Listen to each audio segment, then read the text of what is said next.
Olá, meus amigos. Mais uma vez aqui o professor Valber Gugran. Hoje é dia 10 de abril de 2023. São exatamente 12 horas e 52 minutos. E hoje eu vou falar sobre um conceito filosófico. O que é a consciência humana? Eu não tinha pensado em abordar essa questão, mas lecionando na semana passada para uma turma de desenvolvimento de sistema, em um certo momento um aluno perguntou: o que é a consciência, professor? Eu dei uma resposta ali para o aluno naquele momento, mas depois eu pensei e percebi que é uma questão muito importante, e eu resolvi gravar este vídeo para encaminhar para todos os meus alunos, porque eu não quero apenas que eles cumpram uma tarefa acadêmica, eu quero que eles tenham consciência da tarefa acadêmica que eu estou incentivando a praticar, a desenvolver. Eles sabem por que eles estão estudando filosofia. Qual a utilidade da filosofia? Qual é a diferença da filosofia para a ciência, para o senso comum? Adquirir consciência sobre as coisas faz com que eu discorra sobre o que é a consciência humana, a necessidade de eu discorrer, sem a qual, e eu percebo isso com muita frequência, as pessoas estão estudando porque estão estudando, elas não têm um grau de consciência nem do que elas estão fazendo ali. E essa pergunta, ela denota um pouco isso, e eu resolvi abordar esse tema neste vídeo. Pois bem, a primeira questão que surge, que eu quero chamar a atenção de vocês que assistem este vídeo, é que eu acho que todos já perceberam, né, que tem gente que pensa de uma forma e outras pessoas com relação à mesma questão pensam de outra. Valorizam o mundo diferentemente. Algumas pessoas, por exemplo, gostam de viajar. Outras, como eu, se satisfazem em ficar onde estão. Algumas pessoas gostam, por exemplo, de fazer atividade física, como eu. Outras preferem se reunir com amigos para comer uma pizza, para bater um papo, para tomar uma cerveja. Algumas pessoas preferem assistir filmes de ação, de luta. Outras, filmes românticos. Outras sequer gostam de séries da Netflix. Nós percebemos, portanto, que há uma multiplicidade de comportamento, de pensamento, de sentimento, de valorização das coisas que existem na realidade, por parte de nós, seres humanos. Porque os animais, o comportamento deles é algo muito mais previsível, padronizado. É aquilo que nós falamos normalmente e denominamos de determinação biológica. Os animais, eles seguem um certo protocolo, o que não ocorre conosco, seres humanos. Justamente por quê? Porque nós temos graus diferenciados de consciência. Muitas vezes, diante de um mesmo fato, algumas pessoas choram, outras não choram tanto, outras não choram de forma alguma. E tem aquelas até que riem do choro daquelas primeiras. É uma diversidade de percepção. Vejam, porque a consciência, ela se mistura um pouco com o conceito de percepção. Eu posso perceber este objeto, por exemplo, e eu tenho uma consciência adquirida pela minha vivência, pelas influências que eu recebi da cultura, das pessoas com as quais eu convivi, que desde criança ela diz: isso aqui é uma garrafa para colocar água. Eu adquiro um certo grau de consciência sobre as coisas. Só que, num primeiro momento, é um grau superficial de consciência que a gente chama de consciência empírica ou senso comum. Mas em algum momento a gente vai para a escola. E lá na escola a gente não pode ficar apenas com essa percepção imediata, direta dos objetos. O que a gente estuda na escola? Normalmente nós estudamos os processos aos quais os seres, os fenômenos, os acontecimentos, os fatos, os objetos estão submetidos. A percepção desses processos é que vai alargando, é que vai aprimorando, é que vai tornando a nossa consciência diferenciada. É por isso que é importante ler. As pessoas falam, é preciso ler, é preciso... Para que ler? Porque a leitura, ela vai alargando, ela vai fazendo com que a gente veja mais coisas, mais situações.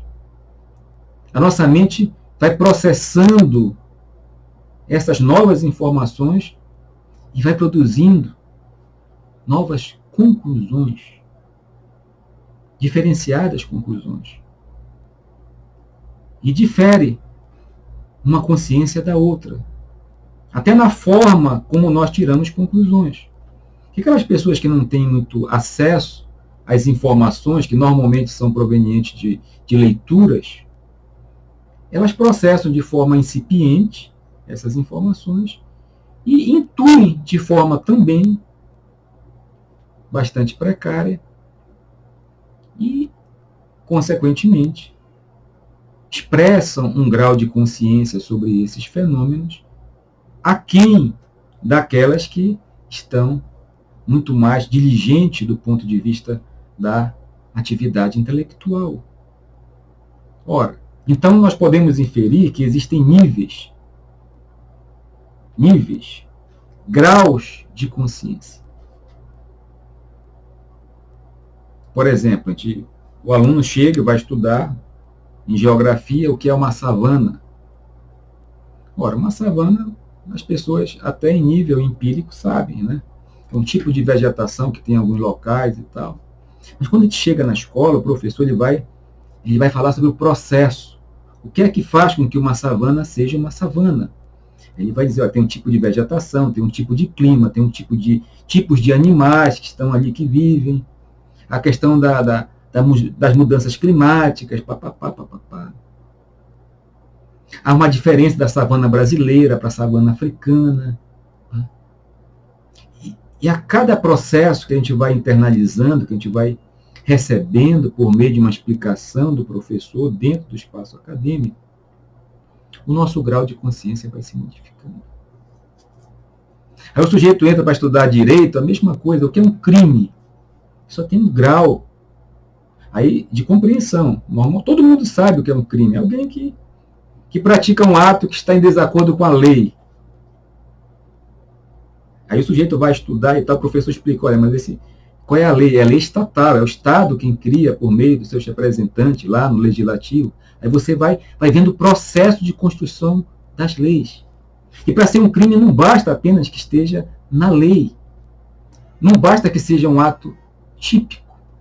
É preciso também que seja antijurídico. Ou seja, que atenda a certos requisitos subjetivos, objetivos. Aí vem a questão do dolo, a questão da culpa. Aí você vai ampliando o seu grau de consciência. É por isso que um advogado tem um grau de consciência jurídica diferente de uma pessoa que não estudou direito. E que às vezes é até um engenheiro, um médico. Porque em alguns setores nós temos um grau elevado de consciência e em outros não. Não podemos dizer que uma pessoa ela tem uma consciência elevada, aprimorada, sofisticada, em todas as áreas do conhecimento.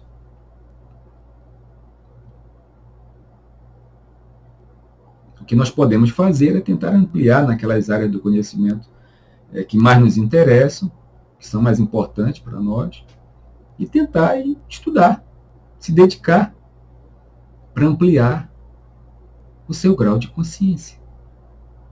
A consciência é sempre a consciência de um processo. Até quando nós temos uma definição, que é uma garrafa, para nós chegarmos ao conceito de garrafa, existe um processo. A gente estuda em filosofia. Não é apenas uma percepção direta, imediata, uma intuição empírica. mas tem um processo que pode ser apreendido por nós. Isso faz com que o nosso grau de consciência ele se alargue. Veja.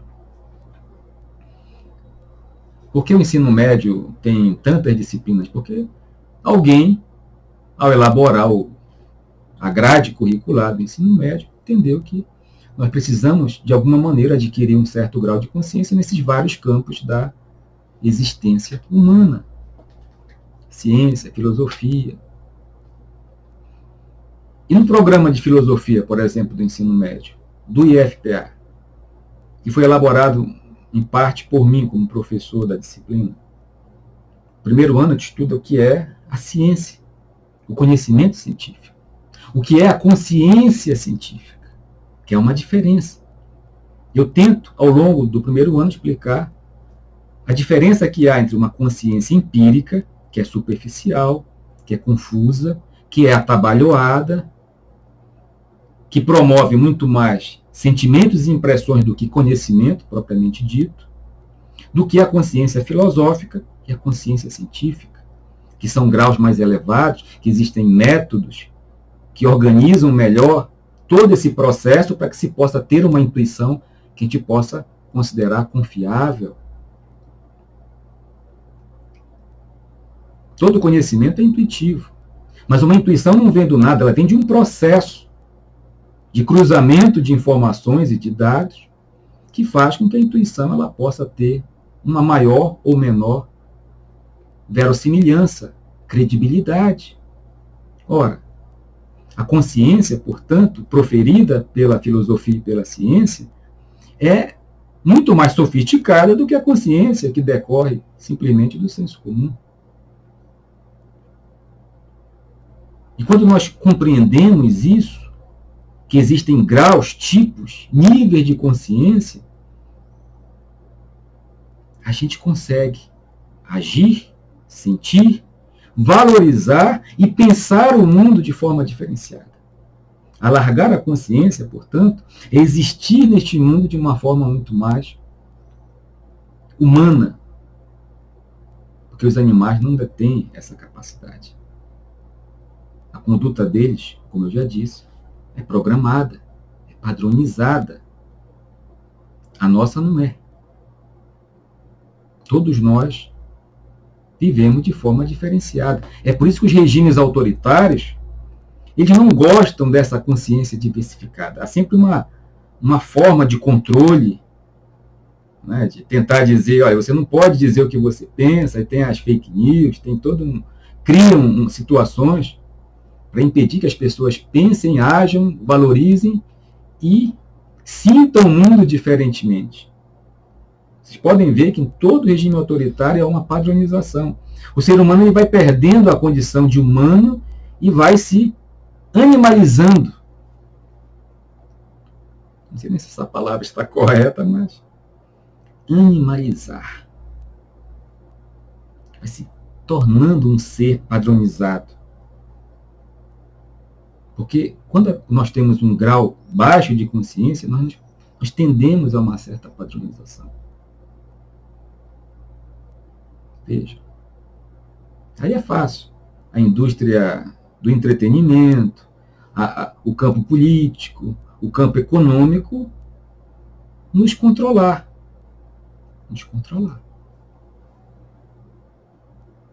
Então veja. A consciência é essa faculdade que nós, seres humanos, temos de perceber os processos que determinam a existência das coisas externas que estão no mundo físico, no mundo social, no mundo político, e os processos internos. É por isso que nós podemos também falar em autoconsciência. Tentar saber o que nos move. Por que eu gosto disso e não gosto daquilo? Por que eu rio numa situação e choro em outra situação? Será que nós sabemos? A própria religião tem uma técnica, uma estratégia para que nós possamos, de uma certa forma, adquirir um certo grau de autoconsciência. A ciência também possui. Quem é cristão, católico, sabe que existe o sacramento da confissão. Você vai lá ao confessionário e fala sobre você. Por que você faz aquilo? Quais são as suas motivações para agir desta daquela maneira? Por que você praticou um ato não muito correto contra a pessoa A, a pessoa B naquela situação? Que é justamente para que nós possamos ter uma compreensão dos processos que nos faz agir, nos faz sentir, nos faz valorizar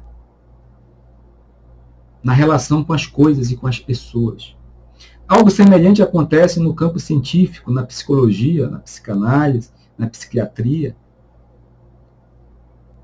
O que é uma sessão de psicologia, por exemplo? Uma terapia, né, como algumas pessoas denominam. É justamente você vai lá e fala sobre você. Está tentando colocar na berlinda os nossos processos internos, o seu processo interno, para tentar adquirir um grau de autoconsciência. Porque quando a gente consegue alcançar um certo grau de consciência sobre as coisas externas e internas, de uma certa forma, nós adquirimos algum poder neste mundo.